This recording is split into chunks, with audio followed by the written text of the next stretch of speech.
Welcome back to Giants.com. My name is John Schmuck. With me is Michael Eisen for the Giants Training Camp Report, the online edition. The Giants practice in pads for the first time yesterday. Today is Friday, Mike.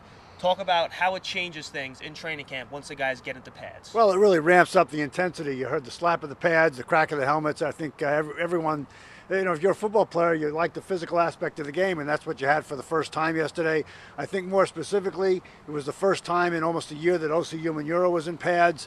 He goes up against David Diehl every day in practice. They got down in their stance. Diehl said, "Let's battle." Umenyiora said, "Let's do it," and they went at it. And Umenyiora said he really enjoyed it. It was great to be back in pads hitting Diehl, and Diehl said it was nice to have Umenyiora back. And you get to see pads, drills that you don't see normally, and those one-on-one matchups between the defensive linemen and the offensive linemen are an awful lot of fun to watch because these guys are big, they're strong, and they're prideful. That's my favorite part of camp, is going over to watch the one-on-one drills with the linemen. That's where the fights usually break out, if there are fights. But you see the large guys going at each other full force. It's really a lot of fun. And then yesterday you also had the 9-on-7 rushing drill for the first time, which was pretty competitive also. And of course, one of the other bigger stories in camp this year has been the Giants' defensive backs going up against the Giants' wide receivers. Early in camp, not a surprise, the defense has been ahead of the offense. I had a chance to talk to Corey Webster a couple days ago, and I asked him why the secondary has been so good early in camp. Oh man, we got new coordinator coming, the same stuff from last year because he was a linebacker coach. But couple of things that we tweaked, but we just doing what the coaches asked of us. I think we got a really good group of players that listens, that's buying into the system, and I think that's what's making the transition a lot easier. So we go out there and just make plays. Now, you've been through this before, switching defensive coordinators. How has it been going from Coach Spagnuolo to Coach Sheridan? I think the transition was simple because he was underneath Coach Spags the whole time, and Coach Sheridan, he knows everything. He knows the defense in and out, and he just put, like I said, he put a little bit of his taste on it, and we're gonna go with it from there and do what we've been doing, getting our hands on receivers and trying to make plays on the ball. We were talking before we started this, and you said the defensive backs and defense in general putting a lot of extra work in to make the defense take that next step, right? I mean, I just think even when watching some of the basketball players, we saw some of the guys like LeBron and Kobe take the game to the next level, and it rubbed off. We saw it, and we wanted to do the same thing. So a lot of the guys, put a lot of extra work in. A lot of people showed up to the OTAs and the optional workouts and stuff like that. And I think it made us that much better. So we gelling together good in camp and so early in camp. Two young guys, second-year players, Kenny Phillips and Terrell Thomas, they really seem to be over that rookie thing, and they're coming into their own. Like I said, I think another good job of Sam Madison, R-Dub last year, told them that you're not rookies. You're stepping on the field. We're not really into the hazing and stuff like that. We make them do stuff that that the youngsters do, like buy the food and stuff like that. But it was to get in, learn what you got to do, and they did a good job of that. So it's transitioning easy, and they made that transition smooth. No second-year jitters or nothing like that. They're just trying to get better.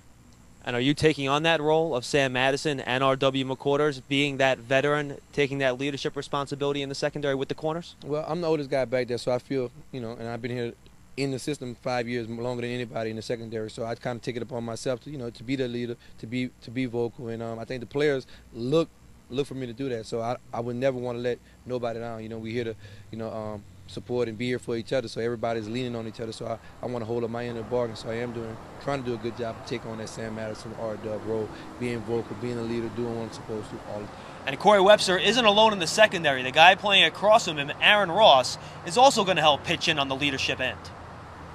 Myself, Corey, and Kevin Dockery are the oldest guys in the secondary right now. So Sam, there's no more Sam, there's no more R-Dub. We still have those guys on text message or on phone calls, but it's our secondary now, so we really have to take full control of it, take the coaching and also be able to give the coaching to the younger guys.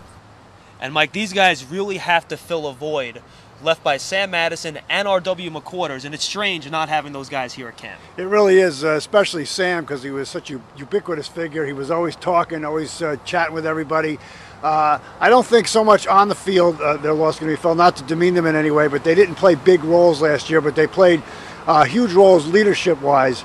They were really mentors for the young cornerbacks, and now it's the young guys like Webster and Ross who have to become the mentors for the younger quarterbacks. And one of those younger cornerbacks is Terrell Thomas, second-year player out of USC, and he feels a lot better about himself now as opposed to last year when he was just a rookie.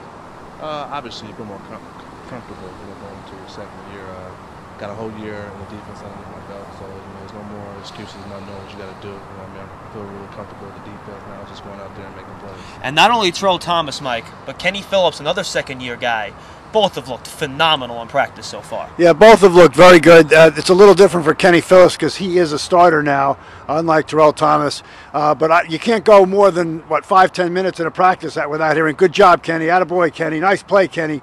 He's all over the ball. He made 2 interceptions in the first practice, and he hasn't let up at all since. So, and Terrell Thomas, just to get back to him, he's not technically a starter because Ross and Webster are, but when the Giants open in the nickel defense, I suspect he will be out there. He's almost like the third starter there, and you could see he's another guy like Kenny Phillips who's always around the ball when he's on the field. And one other starter that's still in question is a weak side linebacker.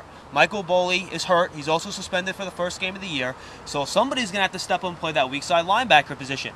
One possible candidate is second-year linebacker Brian Keel.